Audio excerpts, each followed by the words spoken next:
کتاب فقه میسر مسئله بعدی در اینجا تاسع باب نهم فی النجاسات و کیفیت تطهیرها. فصل نهم یا که باب نهم درباره نجاست ها و طرز پاک کردن آنها که در این مسئله ها است. مسئله اول میفرماید که مسئله الاولى تعریف النجاسه و نوعها. تعریف نجاست و نوعهای آن. اولا نجاست چی است؟ نجاست هر چیزی که شریعت یک دین اسلام آن را پست و ناپاک شمرده است یا پست و ناپاک دانسته است و امر نموده است که مردم از آن دوری بجویند، این را نجاست میگویند. بار دیگر نجاست هر چیزی که شریعت یعنی دین اسلام آن را پست و ناپاک شمرده است و امر کرده است که از آن مردم دوری بجویند. لان عینها نجاسه، چون اصل و چیز نجس است، نجاست است. کراث الحمار و دم و البول. پس نوعهای نجاست در اینجا ذکر می‌نماید که مثل چیز پاروی خر و خون و پیشاب و اینها چیز در نجاست ها داخل میشوند. نوعهای نجاست چند تا هستند؟ دو تا هستند. نوعهای نجاست دو تا هستند. نوعی نجاست عینی میگویند، عینی یا که حقیقی. پس نجاست ها یکم نجاست عینی میگویند. خوب دقت دهید، نجاست های عینی یعنی حقیقی. این نوع نجاست است که خودی آن چیزی که اصلا نجس است و به هیچ وجه پاکیزه نمیشود. قسمی ما در بیان نوعهای نجاست ها صحبت داریم، خود دقت باشید. این مسئله خیلی مهم است. گفتم نوعهای نجاست دو قسم هستند. نجاست حقیقی میگویند عینی و این نوع نجاست ها که خود اصل آن نجس است و به هیچ چیز پاکیزه نمیشود، زیرا ماده اصلی آن نجس است، ناپاک است. بارک الله فیکم. یک چند مثال میاریم در اینجا، در این کتاب یک چند مثال آوردگی است. نجاست حیوانات مانند پاروی خر، خون غیر از خون شهید، پیشاب و پساب، همه اینا چیز اصل اینا نجس هستند. اصل اینها چیز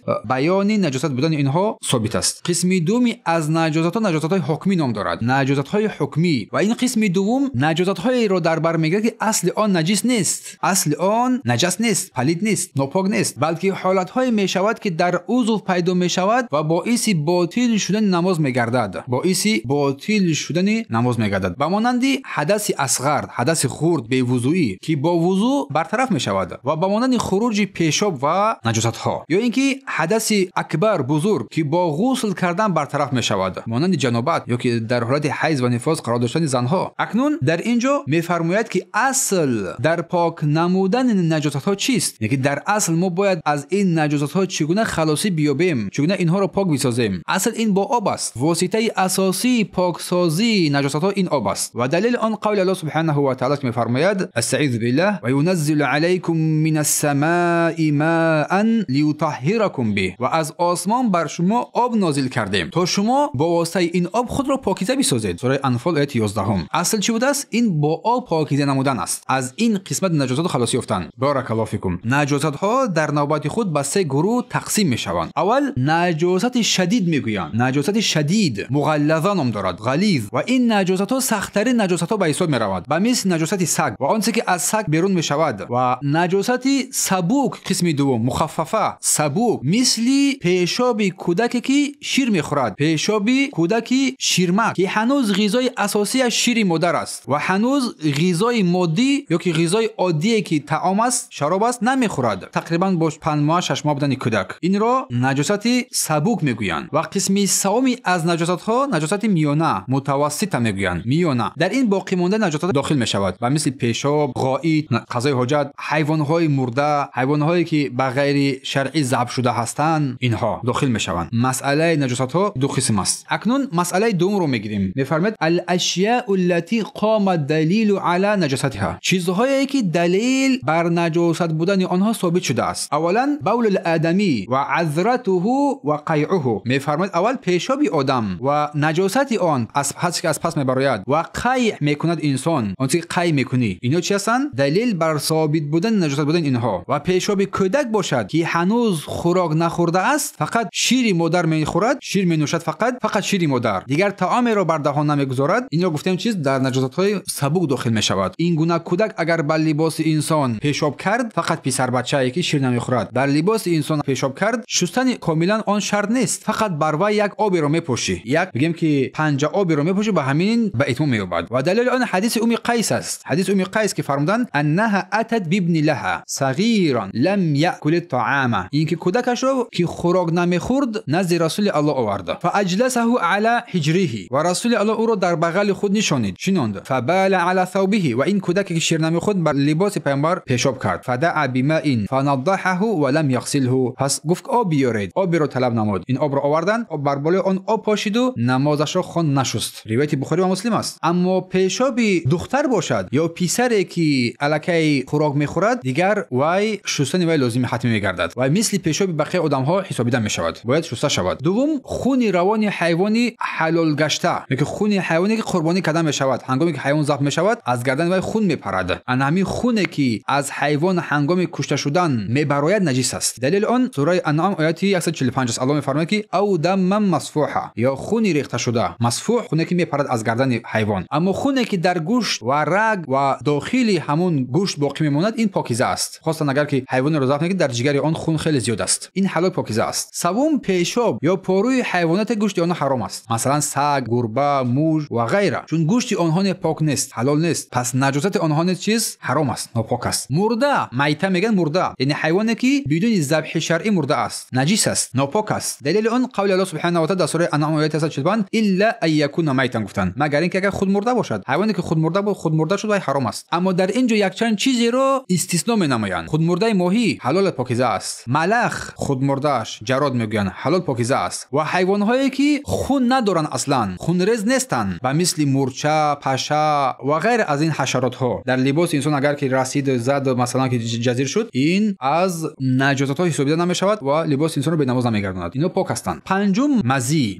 آب یا که مایع سفید است، تنوک و چسبک است که بعضا هنگامی محبت و فکر علاقه های جنسی یا که با همسر خود بازی کردن خارج می شود. این هم در نجاست ها حسابیده می شود. یعنی این مزی هنگامی که انسان با شهوت پورا نیست، اما با یک شرایط با احساس کم فرو می رود، حتی انسان احساس نمیکنه که وای برآمده است یا نه، این رو مزی میگویند. این نجس است. اگر در لباس انسان پیدا شد وای حتما شسته می شود. الله خیرتان دهد. و دلیل آن حدیث علی ابن ابی طالب است رضی الله عنه که در این هنگام از رسول الله پرسیده شد، در جواب گفتن که توضا واغسل ذکرک، گفت از این مزی عضوت رو بشو، حالت رو بشو و وضو بگیر. گفتن و وضو بگیر. همچنین ودی چی است؟ ودی هم یک آب، یک مائع سفید و غوث است که بعد از پیشاب خارج می شود، یا که هنگامی بیماری خارج می شود، یا که هنگامی یک وزمین رو برداشتن خارج می شود. حکمش مانند مزی است، عضو را میشوید، وضو میگیرد و غسل لازم نیست. و همچنین از دیگر چیزهایی که نجاست بودن آنها ثابت شده است، این خون حیض است. اگر بر لباس رسد باید شکیده شود، مالیده شود، سپس با آب شسته و پاکیزه کرده شود، سپس نماز میگذاری. اگر این کار کرده شد و اثر آن اشکالی ندارد. دلیل آن حدیث اسما بنت ابوبکر است. یک زن نزد رسول الله صلی الله علیه و سلم از او پرسید، گفتند که اگر با لباسم خون حیض رسد چی کنم؟ این زن از رسول الله پرسیدند اگر با لباسم خون حیض رسد چی کنم؟ پیامبر فرمود که آن را سخت تازه کن، بیشک با آن آب بریز، ثم تنضحه ثم تصلي فيه، پس آن را بیشک و با آب بیشک سپس بر آن نماز بخوان. روایت بخاری است. بارک الله فیک. مسئله سوم میفرماید که کیفیت تطهیر النجاسه، چگونه پاک کردن نجاست ها از بدن یا که لباس یا که مکان. اگر نجاست در زمین یا جای باشد، در زمین، قالین، جای نماز، اگر در اینجا باشد، پاک کردن آب با آب ریختن بر بالای آن حسابیده می شود که اصل آن نجاست را از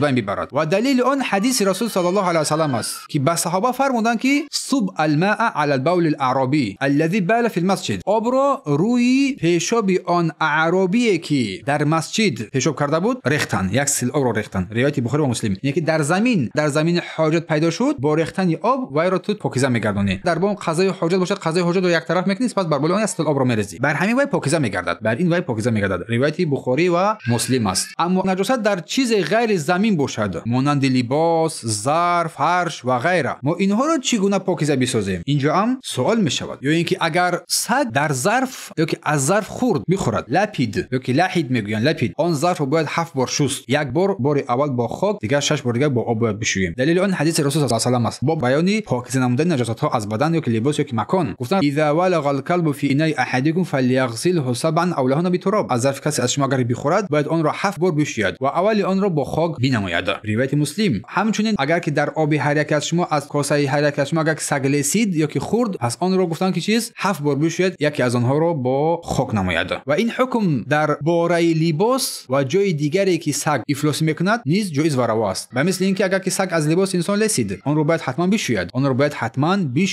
یا که اگر یگام نجاست سگ بر بدن انسان رسید، آن مکان را حتما باید بشوید و سپس نماز بگذارد. اما اگر که نجاست از خوک باشد، خوک خنزیر میگویند، حکمش مثل بقیه نجاست هاست، یک بار شستن وای کفایگی میکند. شرط نیست که وای 7 بار بشوییم، چون دلیل ثابت محیطی که در اینجا ثابت شده است که وای رو 7 بار ما بشوییم این نجاست سگ است. الله خیرتان دهد. اما در اینجا مسئله دیگر، نجاست از پیشاب یا که پیشاب باشد یا که خون مانند اینها چگونه آن رو پاکیزه نمود؟ آن رو با آب شستن لازم است. در زمین باشد، در قالین، در جای نماز، در لباس باشد، او رو حتما میشویی، حتما او رو میشویی. اگر در زمین باشد، در بالای قالین باشد، وای رو چیز وای رو عادی است، این رو هر یک طبیعت انسان میفهمد. این رو بر بالای وای آب ریخته میشکی، سپس آب رو در تغاره در سطح لباس تغییر داده، باز دیمبارا آورده میشکی، یا اینکه در تگ و یک تغاره رمونه از بالاش آب میریزه که آب به تگش جاری شود برود. هر حالتی که برای انسان موافق است میتواند این کار انجام بدهد برای پاکیزه نمودن مکان. این اما اگر در لباس باشد، در لباس باشد، هم موضع رو میشویی، هم موضع میشویی. مجرد شستن هم موضع، اگر که تو توانی 100% تو رنگ آن رو پاکیزه نمایی و نمایی، الکی و پاکیزه میگردد. یک بار شستن بارک الله فیک. اصلی انا همون نجات رو از بین بردن این شرط است. اما پیشاب کودک که هنوز هم خوراک نمیخورد، فقط شیر میخورد، شیر مینوشد، پاک کردن او فقط با پوشیدن از گفتم. چگونه که دلیلی که ما در بالا حدیثی که از رسول الله صلی الله علیه و آله در روایت ابن ماجه است مشهور است، ابی داود و نسائی روایت کرده هستند که گفتن یغسل من البول الجاریه و ینضح من بول غلام، گفتن صلی الله علیه و آله از پیشاب جاریه یعنی دختر شسته میشود، پیشاب دختر شسته میشود و پیشاب پسر اگر که شیر خوره باشند آب پوشیده میشود، آب پوشیده میشود، به همین پاکیزه میگردد. اما در اینجا یک مسئله دیگر را ذکر داور مینماید که این مسئله وابسته بر آن کسانی که در دهه ها زندگی مینمایند، در کوه ها زندگی مینمایند، در جایهای دور زندگی مینمایند، بیرون از شهر که پوست حیوان ها را استفاده میبرند، جای نماز یا اینکه لباس میکنند یا پای افضل یا و غیره دیگر کارهایی که استفاده برده میشود، یا که از برای آبگیری دیگر چیزا استفاده میبرند در کوه ها و در دیگر جایها، در ادیرها مثلا. در این حالت چگونه ما باید این رو پاکیزه نماییم، این پوست رو پاکیزه نماییم که از برای استفاده بردن آماده شود؟ آن حیوانی که ما پوست وی را میخوایم استفاده بریم، گوشش حلال باشد، با ذبح حلال باشد، پس با برای پاک نمودن پوست وی دوباغ میگن، یعنی که پاک کردن ای با طریقه خاصه که در وی سالهای پیش در داخل وی نمک میانداختن و میگذاشتن یک دو روز میایستاد، حاضر باشد ماده های شیمیایی هم میزنن و پوست وی را تازه مینمایند. و دلیل بر پاکیزه نمودن آن همین پوست حیوان ها و سپس استفاده بردن اینها حدیث رسول صلی الله علیه و آله ایوما ایهاب دبیغ فقط طهور، هر پوستی که دوباغ کرده شود پاکیزه میگردد. روایت نسائی، ترمذی و ابن ماجه است. این حدیثی صحیح است. بارک الله فیکم. پس با این طریقه انسان میتواند که آن همین پوست حیوان ها را پاکیزه نماید و آنها را مورد استفاده قرار بدهد. اما اگر حیوان هایی که حرام باشند، ناپاک، ناجایز، ناشایسته باشند، آنها به هیچ وجه پاکیزه نمیگردند. شاید در اینجا بعداً ذکر نماید. و مسئله خونی حیض یا نفاس، زن باید آن را اول بشکد، سپس با آب بشوید، سیقل بدهد، سپس آن را باز شکیده و تازه نماید که این برای دیگه جای سخنش دیگه این رو هر کسی میفهمد ان شاء الله. یک نکته مهم در اینجا ذکر داور می‌نماید، مسلمان باید میگه پاکیزه باشد، لباسش پاکیزه باشد، مکان جای نمازگزاریش پاکیزه باشد و بر این پاکیزگی اهمیت بدهد، چون پاکیزگی شرط درستی صحت نماز بنده میگردد. پاکیزگی شرط درستی صحت نمازی بنده میگردد. پس مدام که ما این رو فهمیدیم که باید انسان تمام تلاشش رو بنماید، خود رو پاکیزه نگاه بدارد، چون این از فطرت سلیم بنده هست که انسان پاک باشد و پاکیزه باشد و لباس او پاک باشد، مکان نمازگزاری او پاک باشد، چون این بنده با پروردگار مناجات مینماید، با پروردگار سخن میگوید، با پروردگار